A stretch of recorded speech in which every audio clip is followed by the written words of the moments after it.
One of the biggest mistakes I see teams make is starting with AWS product names before they understand the networking problem underneath.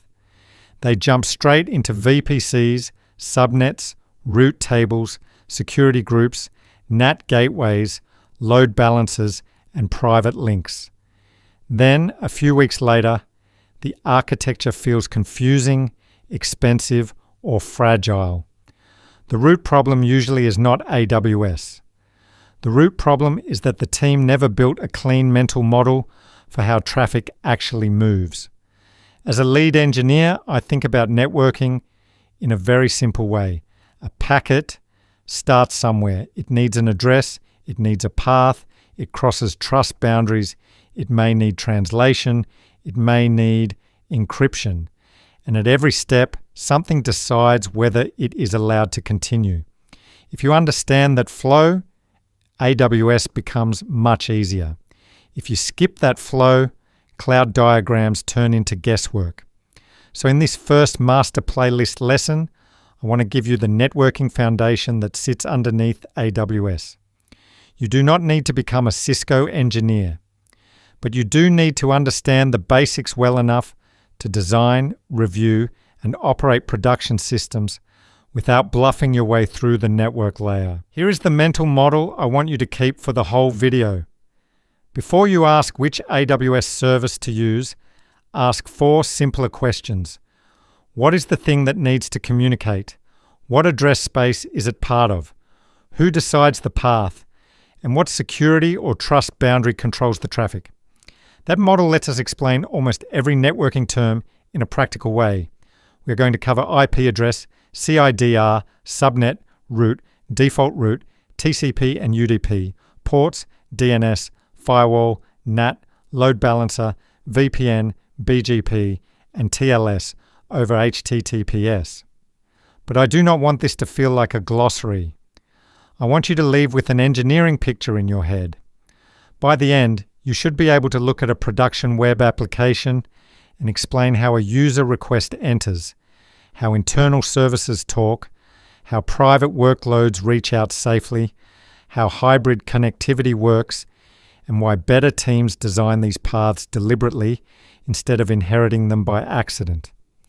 That is the level that matters when you start building in AWS. Let us start with the foundations. IP address, CIDR, subnet, route, and default route. An IP address is just a network identity for a device or workload. It tells the network where something lives. CIDR is the way we describe a block of addresses.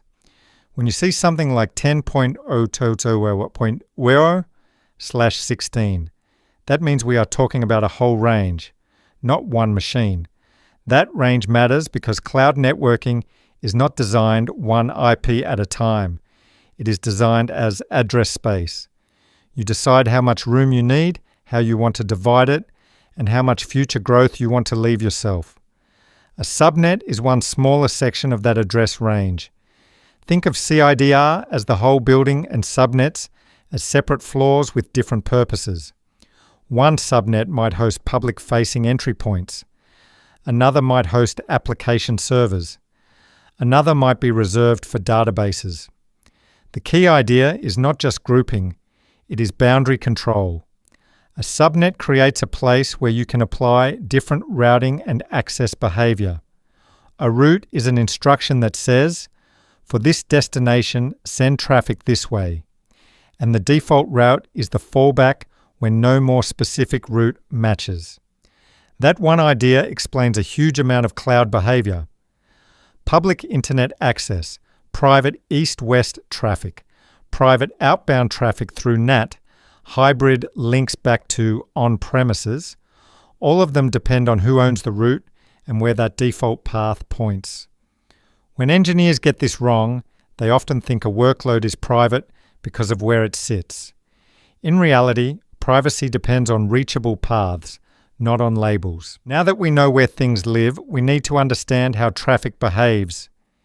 TCP and UDP are transport protocols, but for beginners, the practical question is simpler. How much delivery behavior do you need? TCP is connection-oriented. It cares about ordered delivery, retries, and reliability. That is why you see it behind web traffic, APIs, databases, and most application sessions. UDP is lighter. It does not give you the same reliability guarantees, but it is fast and useful when low overhead matters, like streaming, voice, gaming, or telemetry patterns that can tolerate some packet loss. Ports are how one machine can host many conversations at the same time. The IP address gets you to the host. The port gets you to the right service on that host. That is why engineers talk about 443 for HTTPS or 53 for DNS. DNS then adds another layer. DNS does not move the traffic itself. DNS answers the question, what IP should I try when I want this name? That sounds small, but it is operationally huge. DNS is how you decouple human-friendly names from changing infrastructure. And finally, firewalls decide what is allowed. They enforce policy at trust boundaries. In cloud environments, that might be a stateful rule set close to the workload, or a broader edge control, or both. When a connection fails in production, a lot of people stare at the application first. Strong engineers trace the path: name resolution, destination IP, transport protocol, port, route, and policy. That habit saves hours. Now let us add 3 ideas that appear in almost every real system: NAT, load balancers, and TLS over HTTPS. NAT stands for Network Address Translation. At a practical level, NAT lets private workloads initiate outbound communication without exposing their private addresses directly to the wider network.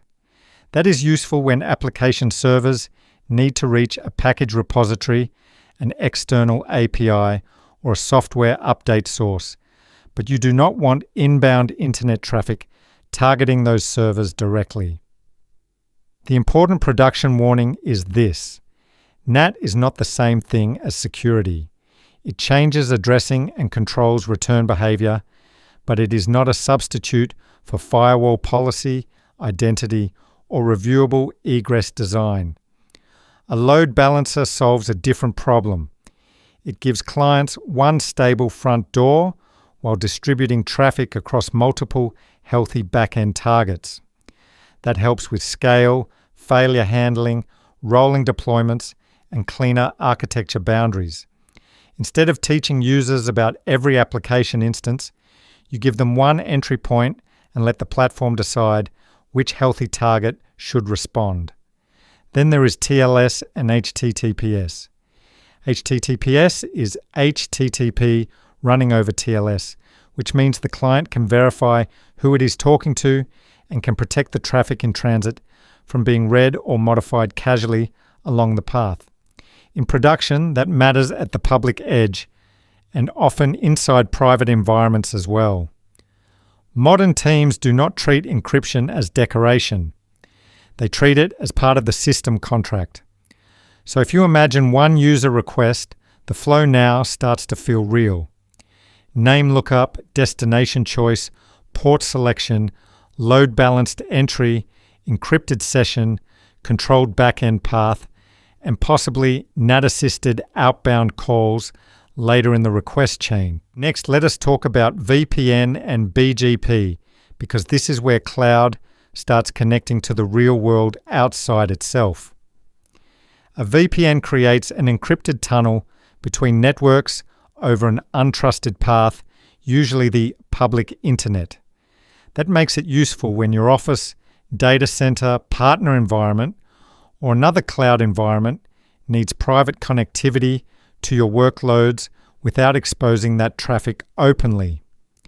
BGP, the Border Gateway Protocol, is the routing conversation that helps networks advertise which address ranges they can reach. You do not need to memorize the full protocol to be effective in cloud engineering, but you do need to understand the operational question it answers. Who is telling whom that a route exists, and what should happen when one path goes away? That matters because hybrid networking is not just about building a tunnel. It is about route exchange, failover behavior, and controlling what each side is allowed to reach. When senior teams review hybrid architecture, they do not stop at the tunnel is up. They ask whether route scope, fallback behavior, encryption, monitoring, and ownership are clear. Now let us turn the fundamentals into one concrete AWS design. Imagine a SaaS application used by customers across several regions. Users open the product in a browser, authenticate, submit data, and the platform stores records in a private database, while also calling a few external services such as email, billing, or AI APIs. The user never needs to know your internal IP addresses. They start with DNS. In AWS, that usually means a public name resolved by Route 53 or another DNS layer. Traffic then reaches a controlled public entry point, such as CloudFront, an application load balancer, or both, depending on the design. Those entry services sit at the internet-facing boundary. Behind them, your application instances usually live in private subnets. That keeps the compute layer off the open internet, while still allowing user traffic to reach it through approved front doors. Your database sits deeper in private address space again, reachable only through the paths you explicitly allow. If the app tier needs outbound internet access for updates or third-party APIs, the route from those private subnets points to a NAT path instead of exposing each instance publicly. If the company also has a data center or corporate network, a VPN or direct connect path may extend private connectivity, and BGP may exchange the reachable networks. Now notice what just happened. Every AWS concept is sitting on top of the foundations we covered earlier. IP ranges become VPC CIDR blocks. Subnets remain boundary zones. Routes and default routes still decide where packets go. Ports and firewalls still decide what is allowed.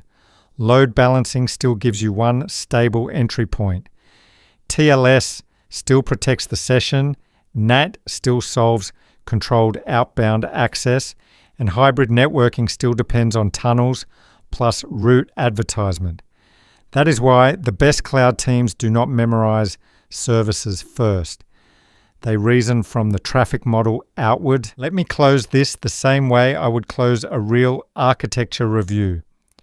Before anyone chooses an AWS networking service, make sure the team can answer 5 things clearly. Where does the traffic start? What address space owns the source and destination? What route should the traffic take, including the default path? What security policy allows or blocks it? And where do encryption, translation, or distribution happen? If those answers are vague, the cloud design is probably still vague too. If those answers are clear, AWS becomes a set of implementation choices rather than a fog of product names. In the next videos in this playlist, we can build directly on this foundation and go deeper into VPCs, public versus private subnets, route tables, internet gateways, NAT gateways, and production AWS patterns without losing the plot. That is the goal. Learn the flow first, then learn the services that implement it.